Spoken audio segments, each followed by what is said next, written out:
بسم اللہ الرحمن الرحیم اللہم صلی علی محمد وعلی آل محمد وبارک وسلم۔ بے حد و بے حساب درود و سلام حضور آقا کریم صلی اللہ علیہ وآلہ وسلم اور ان کی آل پر۔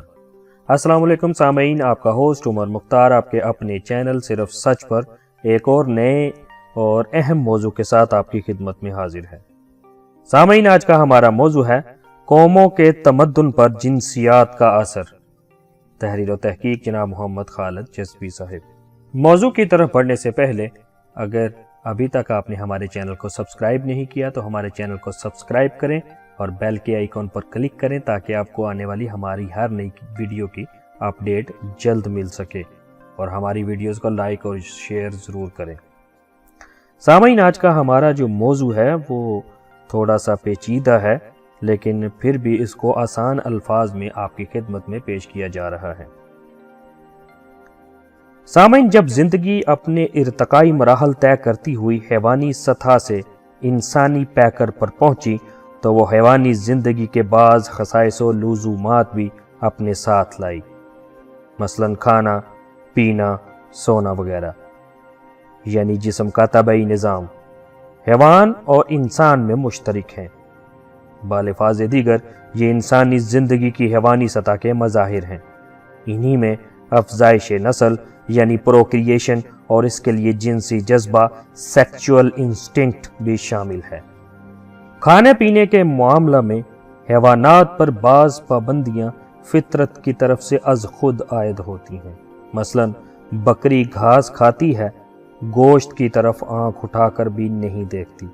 شیر گوشت کھاتا ہے، گھاس نہیں کھاتا۔ بطخ کے بچے انڈوں سے نکلتے ہی پانی کی طرف لپکتے ہیں۔ مرغی کے بچوں کو پانی کی طرف گھیر کر بھی لے جائیں تو وہ ایک قدم آگے نہیں بڑھاتے۔ حیوانات پر یہ پابندیاں از خود عائد ہوتی ہیں اور وہ انہیں توڑنے کا اختیار بھی نہیں رکھتے، جبکہ اس کے برعکس انسانی بچے کو دیکھیے، وہ سنکھیا کی ڈلی کو بھی اسی طرح سے بے تکلفی سے منہ میں ڈال لیتا ہے جس طرح شاخ نبات یعنی مصری کی ڈلی۔ وہ کبھی دہکتے ہوئے کوئلے کو ہاتھ میں پکڑ لیتا ہے اور کبھی پانی میں ڈبکیاں لگاتا دکھائی دیتا ہے۔ اس پر فطرت کی طرف سے از خود ایسی پابندیاں نہیں عائد ہوتی جیسی حیوانات پر عائد ہوتی ہیں، لیکن چونکہ پابندیوں کے بغیر زندگی دوبر ہی نہیں بلکہ بعض حالات میں ناممکن بھی ہو جاتی ہے، اس لیے انسان پر بھی پابندیاں لگائی جاتی ہیں۔ یہ پابندیاں یا تو معاشرے کی طرف سے عائد کی جاتی ہیں اور یا مذہب کی طرف سے۔ سامعین، مذہب کی بجائے وحی کا لفظ زیادہ موزوں ہے، اس لیے آئندہ آنے والی بحث میں اسے وحی ہی سے تعبیر کیا جائے۔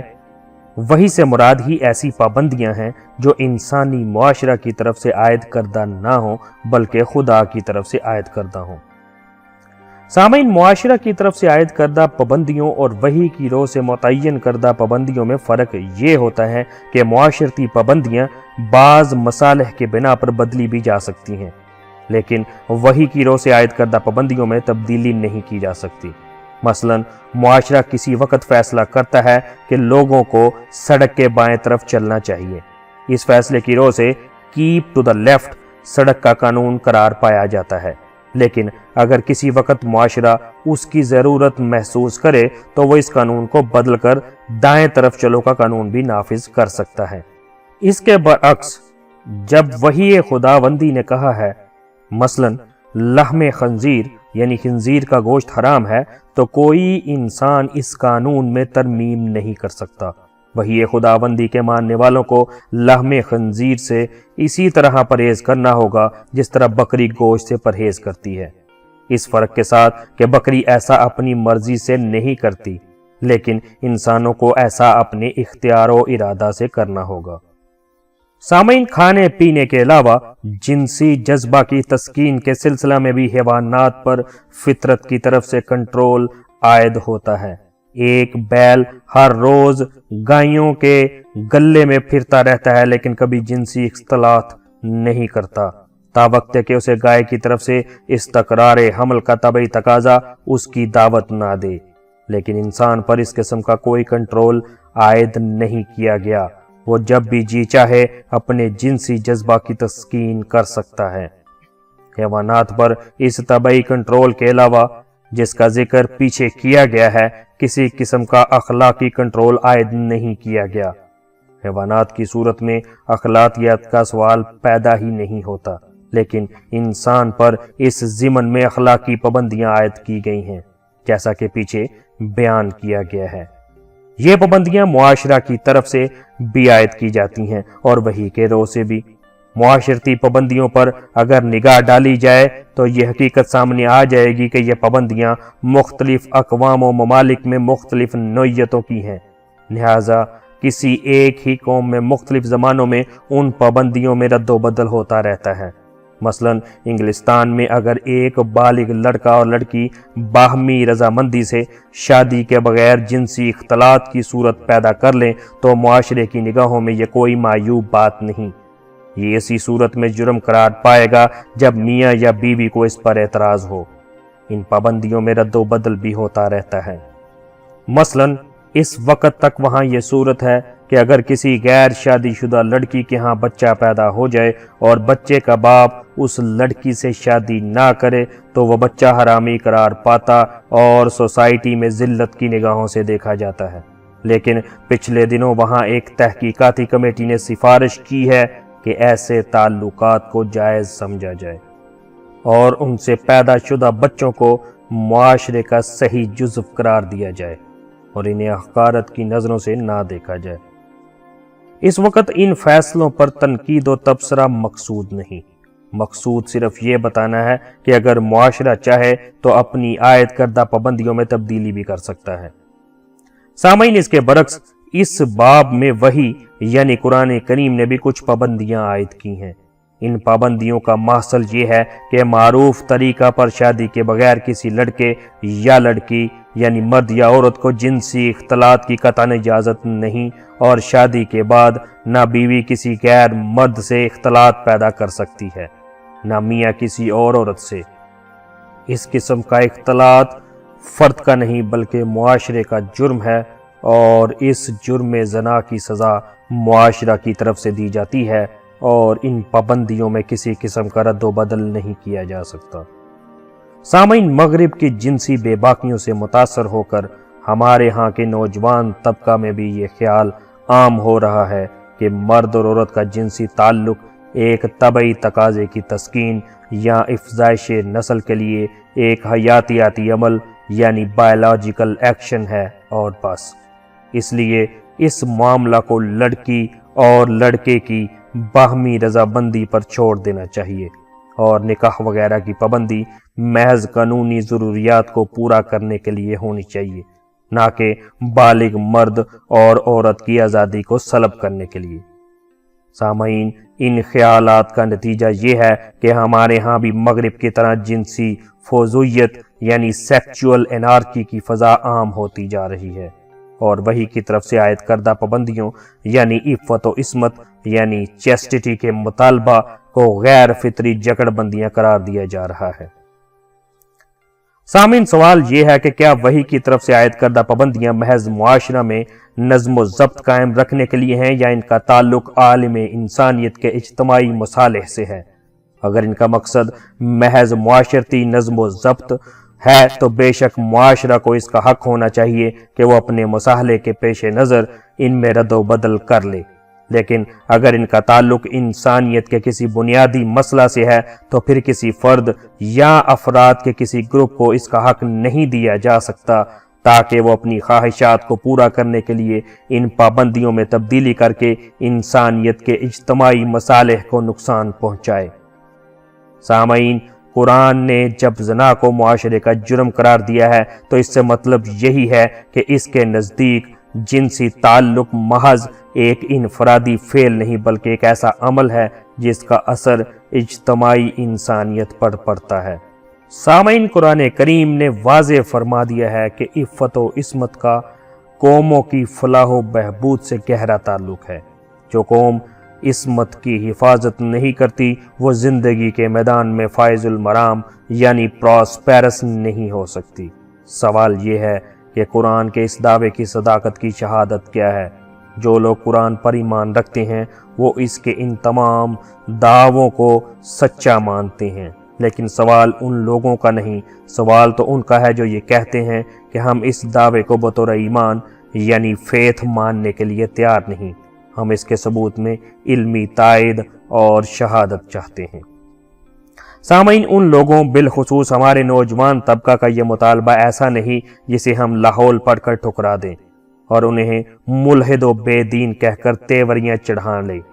قرآن اپنے ہر دعوے کی بنیاد علم و بصیرت پر رکھتا ہے اور اسے دلیل و برہان کی رو سے منواتا ہے۔ وہ کہتا یہ ہے کہ جو انسانی علم کی سطح بلند ہوتی جائے گی، قرآنی حقائق کھل کر سامنے آتے چلے جائیں گے۔ سامعین، اللہ کریم قرآن حکیم میں ارشاد فرماتا ہے، ترجمہ: ہم انہیں انفس و آفاق میں اپنی نشانیاں دکھائیں گے تاآن کہ یہ چیز نکھر کر ان کے سامنے آ جائے کہ قرآن ایک حقیقت ثابتہ ہے۔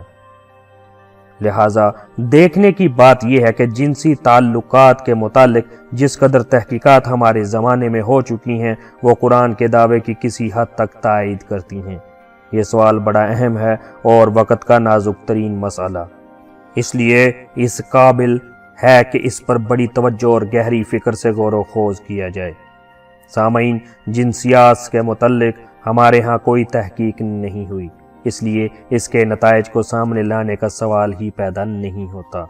اور ایک جنسیات ہی پر کیا موقوف ہے، زندگی کے اور کون سے شعبے ہیں جن کے متعلق ہمارے ہاں کوئی ریسرچ ہوئی ہو؟ حقیقت یہ ہے کہ جس قوم پر صدیوں سے سوچنا حرام ہو چکا ہو اور تقلید کہنے زندگی کی محمود روش قرار پا چکی ہو، ان میں فکری صلاحیتیں بہت کم باقی رہ جاتی ہیں۔ لہٰذا ہمیں اس مقصد کے لیے بھی مغرب کے محققین کی طرف ہی رجوع کرنا ہوگا۔ سامعین، یورپ میں دیگر شعبوں کی طرح جنسیات نے بھی ایک مستقل سائنس کی حیثیت اختیار کر رکھی ہے۔ اس کے لیے وہاں تحقیقات ادارے قائم ہیں۔ علماء عمرانیات یعنی سوشیالوجسٹس، تہذیب کے مورخ، علماء جنسیات اور ماہرین علم تجزیہ نفس یعنی سائیکو اینالسٹس وغیرہ ہم نے اس موضوع پر کافی چھان بین کی ہے اور جنسیات سے متعلق لٹریچر خاصی مقدار میں شائع ہو چکا ہے اور ہوتا چلا جا رہا ہے۔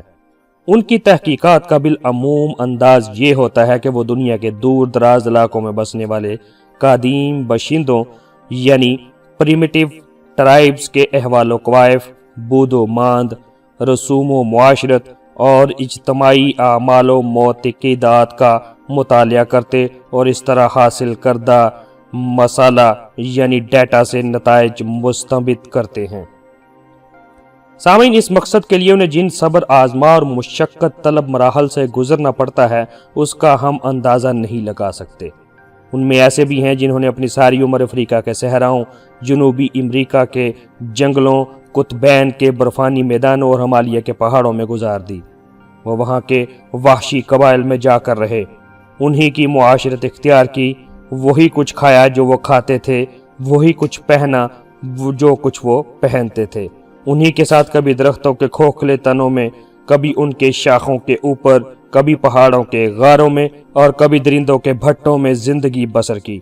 بعض اوقات انہی میں شادیاں بھی کی اور اس طرح انہی میں گھل مل کر ان کی معاشرت اور معتقدات کا دقت نظر سے مطالعہ کیا اور اس طرح ان کے متعلق براہ راست معلومات بہم پہنچائیں۔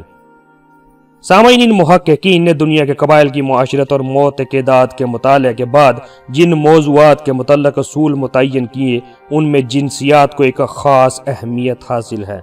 ان کے مرتب کرتا نتائج ہمیں اس حقیقت تک پہنچاتے ہیں کہ مرد اور عورت کے جنسی تعلق کا معاملہ محض شہوانی جذبہ کی تسکین تک محدود نہیں ہوتا، اس کا اثر بڑا دور رس ہوتا ہے۔ ان کی تحقیق یہ ہے کہ کسی قوم کے تمدن یعنی کلچر کا اس سوال سے گہرا تعلق ہے کہ اس قوم نے جنسی تعلقات کو آزاد چھوڑ رکھا تھا یا اس پر پابندیاں لگا رکھی تھیں، اور اگر پابندیاں لگا رکھی تھیں تو وہ کس نوعیت کی تھیں۔ سامعین، انہی محققین میں کیمبرج یونیورسٹی کے ڈاکٹر جے ڈی انون کا نام خاص شہرت کا حامل ہے۔ ڈاکٹر انون نے دنیا کے مختلف حصوں میں بسنے والے 80 غیر مہذب قدیمی قبائل کی زندگی کا مطالعہ اس نقطہ نگاہ سے کیا ہے کہ انسانی زندگی میں جنسیات اور کلچر کا کیا تعلق ہے۔ اگر ان میں ایک قبیلہ جنوبی امریکہ کا ہے تو دوسرا قطب شمالی کا، ایک آسٹریلیا کا ہے تو دوسرا صحرائے افریقہ کا۔ اس کے بعد اس محقق نے 16 مہذب اقوام کی معاشرت کا مطالعہ کیا ہے اور اپنے نتائج تحقیقات کو اپنی گراں بہا کتاب سیکس اینڈ کلچر میں پیش کیا ہے۔ سامعین، اس کتاب کا پہلا فقرہ ملاحظہ فرمائیں۔ دنیا کی مہذب اقوام ہوں یا غیر مہذب قبائل، سب کے ہاں جنسی مواقع اور قوم کی تمدنی حالت میں بڑا گہرا تعلق ہے۔ اس لیے میں نے ضروری سمجھا کہ اس مسئلہ پر تفصیلی تحقیق کی جائے۔ میری اس تحقیق کا محصل اور اس سے مستمد کرتا نتائج اس کتاب میں پیش کیے گئے ہیں۔ سامعین، اصل کتاب سے بھی پہلے دیباچہ میں لکھا ہے کہ اپنی تحقیقات کے بعد میں جس نتیجہ پر پہنچا ہوں وہ مختصر الفاظ میں یہ ہے کہ انسانوں کا کوئی گروہ ہو، اس کی تمدنی سطح کا انحصار دو چیزوں پر ہے۔ ایک ان لوگوں کا نظام اور دوسرے وہ توانائی جو ان حدود و قیود کی بنیاد پر حاصل ہوتی ہے جو اس گروہ نے جنسی تعلقات پر عائد کر رکھی ہوں۔ اس کلیہ کو اس نے اصل کتاب میں ان الفاظ میں بیان کیا ہے۔ کوئی گروہ کیسے ہی جغرافیائی ماحول میں رہتا ہو، اس کی تمدنی سطح کا انحصار صرف اس بات پر ہے کہ اس نے اپنے ماضی اور حال میں جنسی تعلقات کے لیے کس قسم کے ضوابط مرتب کر رکھے تھے۔ سامعین، ڈاکٹر انون کی جنسیات کے متعلق مزید دلچسپ تحقیقات کو ملاحظہ کرنے کے لیے ہماری نیکسٹ ویڈیو کو ملاحظہ کریں۔